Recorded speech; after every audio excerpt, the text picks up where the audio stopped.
aanu qoys kasta kula kulannay xaalad gaar oo kala duwan. Dadka magaalada Laascaanood ag degan ayaa waxay yihiin kuwa si weyn had iyo jeer u soo eegaya dadka ku dhaqan magaalada Laascaanood gudaheeda kuwaas oo aan wax badan war ka haynin. Markaanu ka bilownay dhankan koonfureed wadada ka baxda buurta Sayid Maxamed Cabdullaahi Xasan ayaa waxaanu isla markiiba kula kulannay duleedka magaalada dad reer guuraa iyagu ka soo hayaamay deegaanada ka soo hayaamay Caynaba iyo wixii ka sarreeya deegaanka Udagooye. waa meelaha aan dadka reer guuraaga magaalada Laascaanood aysan ka guurin muddo sanada oo ku dhow 30 sano qaarkood ay deganayeen. Waxa halkaas aan kula kulannay dad kala duwan oo dhibaatooyin iyo duruufo fara badan ay ku haystaan. Tiimkii Somali News TV ee la socday iyo aniga waxaanu si weyn ugu kurgalanay xaaladda haysata iyo baahiyaha ugu daran. Inkastoo aanu siinaynay qoysaskii aanu halkaasi ku aragnay kuwoodii ugu liitay raashinkii aan ugu talagalin oo ahaa raashin aanu doonaynay balinay inta gargaarka degdega u imanaya ay reerahaasi maalaan. Markasta aanu ku sii siqno goobaha kala duwan ee ku yaala dooxooyinka magaalada Laascaanood soo eegaya. Inkastoo aanan magaalada si weyn uga fogaanin dadkii aanu la kulmaynay ayaa waxa ahaayeen dad duruuftoodu ay si weyn u kala gedisan tahay.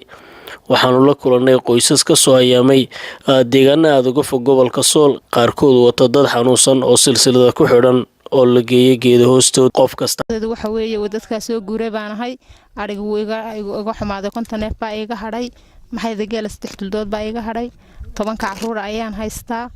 waxa weeye ilaahay uu baan quudiyo oo wixii ilaahayna siiyo baan cunaa.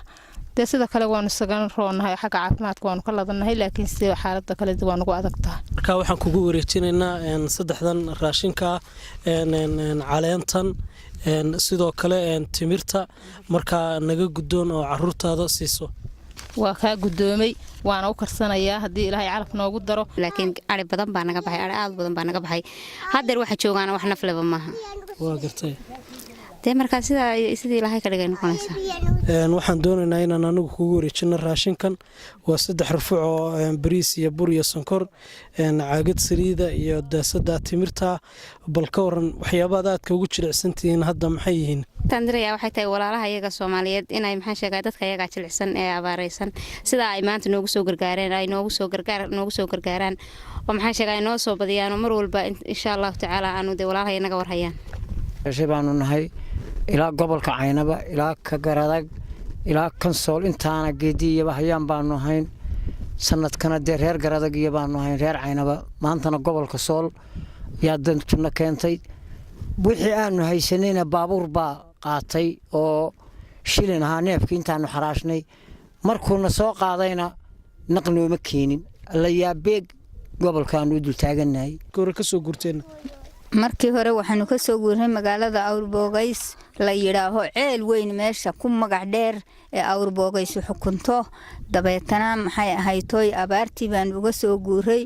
waxaanu nimi markii hore markaan soo guuray waxaanu ku soo bilownay waxaanu soo jidkaas dheer baan soo maray hadii aan soo maray xoolihii wixii aan soconayn waa ka nimid ilaa iyo halkii aan ka nimid iyo ilaa iyo halkii aan noogu dambeysay saasay u baxayeen in yar baa ka nooleed markii aan ogeyn welina waa baxayaan baan jecelahay in yar baana nooleed markii aan ogeyn. cusub dhunkaal waxay ka mid ka tahay hooyooyinka ka soo guuray deegaanka Ceel Afweyn ee gobolka Sanaag waxayna soo degtay duleedka magaalada Laascaanood ee xarunta gobolka Sool. u imaanaynay waxa hayay xanuun oo guriga kaligeed baa joogtay odaygana wuxuu raacay halihii yaraa ee u joogay magacagaado ku bilaabay baleeda xaaladda iga waran. anagu in badan baan soo guureyn waanu dhibaataysanaha abaarina waa nahasha iyo barakac aan soo barakac dhulka ka nimid aad baan u dhibaato u qabnaa. ciyaalka way iga hadheen oo maantii hore iga hadheen aan soo guuray aan soo guuray soo lugayn ciyaalka way soo lugayn kari waayeen. dadweynaha waxay yaadan gawadhidaas aan soo raacayna reer annaka oo kale ku hadhay oo dumar hadhay bay ku hadheen iyo rag iyo waxyaalka waa gaabiyay waxaas ku hadheen. sidoo kale waxaan ku wareejinay qoyskan waxaan ugu nimid 3 gabdhood gabadha ugu weyn yaa ugu weyna magaca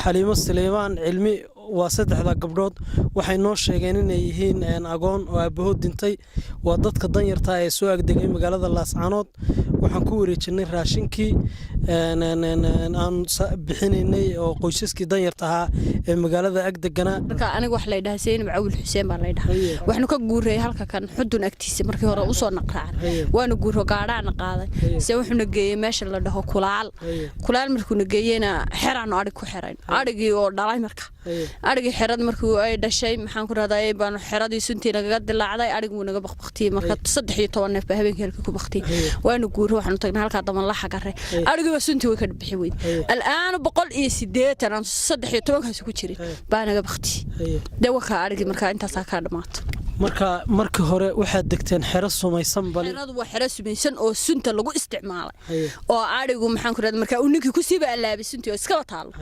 saarigii roobkii ma garanay muska waa ka korkora muski markuu korkoro aniga iyo tiimka Somali News TV barnaamijka abaaraha ee duleedka magaalada Laascaanood anoo Cabdikariin nolol ayaan idin la socodsiinaya. Assalaamu calaykum waraxmatullaahi wabarakaatuh.